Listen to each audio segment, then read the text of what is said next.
नमस्कार दोस्तों। साथियों, आपने फिल्मों में एक डायलॉग सुना होगा कि जब पुलिस की लाठी पड़ती है तो गूंगा भी बोल पड़ता है। लेकिन हकीकत में अपराधी कई प्रकार के होते हैं। कुछ अपराधी ऐसे होते हैं जो पुलिस के धमकाने मात्र से ही सच बोल देते हैं, लेकिन कुछ अपराधी ऐसे भी होते हैं जो पुलिस के डंडों के बाद भी सच नहीं बोलते। तब ऐसे अपराधियों से सच उगलवाने के लिए पुलिस या इन्वेस्टिगेटिंग ऑफिसर या फिर सीबीआई को अलग अलग तरीकों का सहारा लेना पड़ता है, जैसे नार्को टेस्ट, पॉलीग्राफी टेस्ट जिसे लाइट डिटेक्टर टेस्ट भी कहते हैं, या फिर ब्रेन मैपिंग टेस्ट आदि। नार्को टेस्ट की बात करें तो इसमें सस्पेक्टेड व्यक्ति को केमिकल ड्रग या फिर जिसे ट्रूथ ड्रग भी कहते हैं उस नाम की एक साइको एक्टिव दवा पिलाई जाती है, या फिर उसे एक सोडियम पेंटोथॉल नाम का इंजेक्शन लगाया जाता है, जिसके प्रभाव से वह व्यक्ति कुछ समय के लिए सचेत अवस्था से सुस्त अवस्था में चला जाता है। ये एक ऐसी सेमी कॉन्शियस अवस्था होती है जिसमें वह व्यक्ति ना तो पूरी तरह से बेहोश होता है और ना ही पूरी तरह से होश में रहता है।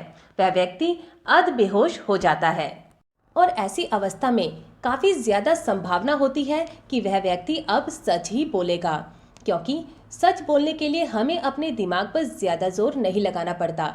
जो कुछ हमने देखा है, महसूस किया है, वह हमारे माइंड पे पहले से ही रिकॉर्ड होता है। लेकिन झूठ बोलने के लिए हमें कल्पनाओं का सहारा लेना पड़ता है। हमें कुछ बातों को जोड़ना पड़ता है और कुछ को छिपाना पड़ता है, तो ऐसे में दिमाग पर ज़्यादा जोर लगता है, जो हमारा पूरी तरह जब हम सचेत होते हैं ऐसी अवस्था पर ही संभव हो पाता है। नार्को टेस्ट के दौरान उस व्यक्ति को दवाई देने से पहले उसके शरीर की जांच की जाती है और फिर उसकी सेहत, उम्र और जेंडर के आधार पर ही उस दवाई की डोज तैयार की जाती है, जिसको तैयार करते वक्त बेहद ही सावधानी बरतने की ज़रूरत है, क्योंकि अगर दवाई की डोज कम मात्रा में दी जाएगी तो वह अपना असर नहीं करेगी। अगर वही डोज बढ़ा दी जाए यानी ज़्यादा मात्रा पर ओवरडोज दिया जाए तो वह व्यक्ति कोमा में जा सकता है या फिर उसकी मौत भी हो सकती है। नार्को टेस्ट एक फोरेंसिक टेस्ट होता है जिसको डॉक्टर, मनोवैज्ञानिक विशेषज्ञ, इन्वेस्टिगेटिंग ऑफिसर, साथ ही फोरेंसिक एक्सपर्ट की मौजूदगी में ही किया जाना चाहिए। पॉलीग्राफिक टेस्ट जिसे लाइट डिटेक्टर टेस्ट भी कहते हैं, इसमें व्यक्ति के शरीर को एक मशीन के साथ जोड़ दिया जाता है। फिर उस व्यक्ति से शुरुआत में सिंपल प्रश्न पूछे जाते हैं, जैसे उसका नाम क्या है, उसका परिवार के बारे में, उसके काम के बारे में। फिर साथ साथ उसके केस से रिलेटेड प्रश्न भी जोड़ दिए जाते हैं और जिन प्रश्नों के उत्तर के समय उसके शरीर की प्रतिक्रिया, उसकी हार्ट बीट की रेट, पल्स की रेट, सांस लेने की गतिविधि आदि के रूप में रिकॉर्ड की जाती है और फिर बाद में इन सभी को एनालाइज करके उस व्यक्ति के द्वारा सच्चाई का पता लगाया जाता है। इस मशीन को हम आपको बता दें कि इस मशीन को झूठ पकड़ने वाली मशीन भी कहा जाता है। अब ब्रेन मैपिंग टेस्ट को समझें तो इसमें संदिग्ध व्यक्ति को किसी मशीन या कंप्यूटर से जुड़ा एक हेलमेट पहनाया जाता है। ये हेलमेट इंसान के माइंड की एक्टिविटीज़ को, उनकी मूवमेंट्स को ट्रैक करता है। इसमें इसे ट्रैक करने के लिए इस हेलमेट में सेंसर्स और इलेक्ट्रॉनिक उपकरण लगे होते हैं। इस हेलमेट को पहनाने के बाद उस व्यक्ति को कंप्यूटर स्क्रीन पर पहले तो साधारण चीज़ें जैसे फल, फूल, पेड़, पौधे आदि दिखाए जाते हैं और उसके बाद केस से जुड़े चित्र या आवाज़ें उसे सुनाई जाती है, जिस पर उसका माइंड क्या प्रतिक्रिया करता है, इसको मॉनिटर किया जाता है और फिर बाद में इसे एनालाइज करके सच्चाई का पता लगाया जाता है। यानी इन टेस्टों को अगर हम शॉर्ट में समझें तो नार्को टेस्ट में संदिग्ध व्यक्ति को दवाई देकर उससे सच उगलवाया जाता है और पॉलीग्राफी टेस्ट के माध्यम से उस व्यक्ति की प्रश्नों के द्वारा बॉडी की प्रतिक्रिया को जांचकर सच्चाई का पता लगाया जाता है और ब्रेन मैपिंग टेस्ट में दिमाग की हलचल को जांचकर सच्चाई तक पहुंचा जाता है। साथियों, यहाँ हम आपको एक बात क्लियर कर दें कि इन टेस्ट के रिजल्ट्स 100% एक्यूरेट नहीं होते। यानी देखा गया है कि कुछ मामलों में कुछ प्रतिशत टेस्ट के रिजल्ट गलत भी हो सकते हैं, जैसे अगर मशीन में कोई फॉल्ट हो या फिर दवाई की मात्रा कम या ज़्यादा हो जाए या फिर अपराधी इतना चालाक हो कि वह जांच एजेंसी को, जांच टीम को चकमा दे सके। कानूनी रूप से इस प्रकार के टेस्ट करने की मान्यता और इसकी प्रोसेस को समझें तो सबसे पहले संदिग्ध व्यक्ति जिस व्यक्ति का टेस्ट करना है उसकी परमिशन इसके लिए ज़रूरी है।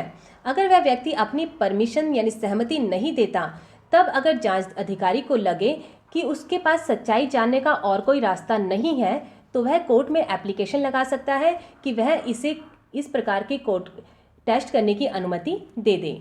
और तब कोर्ट यह तय करेगी कि नार्को टेस्ट, पॉलीग्राफिक टेस्ट या ब्रेन मैपिंग टेस्ट होना चाहिए या नहीं, क्योंकि इस प्रकार का टेस्ट करना हमारे भारतीय संविधान के आर्टिकल 22 क्लॉज 3 का उल्लंघन करता है, जो कहता है कि किसी को भी उसके विरुद्ध बयान देने के लिए विवश नहीं किया जा सकता। और साथ ही यह राइट टू प्राइवेसी आर्टिकल 21 का भी उल्लंघन करता है। लेकिन शर्मा भाई वर्सेस स्टेट ऑफ गुजरात के सुप्रीम कोर्ट ने अपने 2008 के फैसले में कहा था कि जब सच्चाई जानने की सारी कोशिशें खत्म हो जाए, तब कोर्ट इन्वेस्टिगेशन के दौरान क्लू और रिकॉर्ड को ढूंढने के लिए इस प्रकार के टेस्ट को अलाउ कर सकती है, और तब ऐसा टेस्ट करना आर्टिकल 22 क्लॉज 3 का वायलेशन नहीं होगा। और साल 2003 के धर्मपाल वर्सेस स्टेट के मामले में सुप्रीम कोर्ट ने कहा था कि हर नागरिक का कर्तव्य बनता है कि वह क्राइम को रोकने के लिए सरकार का साथ दे, यानी स्टेट की मदद करे, उनके द्वारा पूछे गए प्रश्नों के सही उत्तर देकर। यानी राइट टू प्राइवेसी के नाम पर कोई भी व्यक्ति अपनी रिस्पॉन्सिबिलिटी से भाग नहीं सकता। और वैसे भी राइट टू प्राइवेसी एक पूर्ण अधिकार नहीं है, इसके साथ रीजनेबल रेस्ट्रिक्शंस भी जुड़ी है। यानी rarest of the rare cases में कोर्ट इस प्रकार के टेस्ट को इन्वेस्टिगेशन के दौरान अलाउ कर सकती है। जैसे अगर मर्डर हुआ है और उसका कोई आई विटनेस नहीं है, तब कोर्ट इसे कॉर्रोबोरेटिव एविडेंस के रूप में यूज़ कर सकती है, लेकिन इसे सोल एविडेंस के रूप में यूज़ नहीं किया जाता। जैसा कि हमने अपनी पिछली वीडियोस में भी डिस्कस किया था कि एविडेंस की धारा 25 और 26 बताती है कि पुलिस ऑफिसर्स या पुलिस ऑफिसर्स की कस्टडी में दिया गया कोई भी बयान मान्य नहीं होता, और पुलिस कस्टडी में अगर बयान दिया है तो जुडिशियल मैजिस्ट्रेट का वहाँ प्रेजेंस होना ज़रूरी है, तभी उसकी मान्यता बनती है। और यही कानून इस नार्को टेस्ट और polygraphic test, brain mapping test पर भी लागू होता है। यानी यह टेस्ट केवल जांच का हिस्सा होते हैं।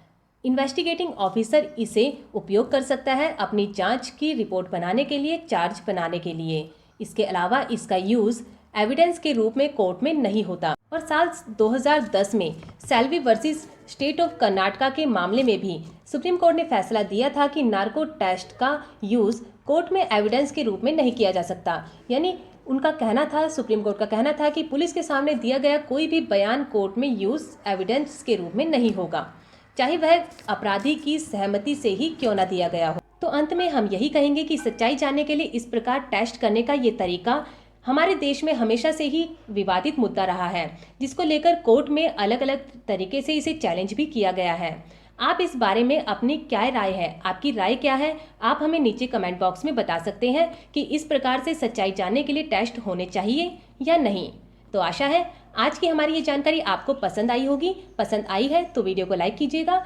अगर आप हमारे चैनल पर नए हैं तो इस चैनल को सब्सक्राइब ज़रूर कीजिएगा। किसी नए टॉपिक के साथ फिर आपसे मिलेंगे, तब तक के लिए नमस्कार।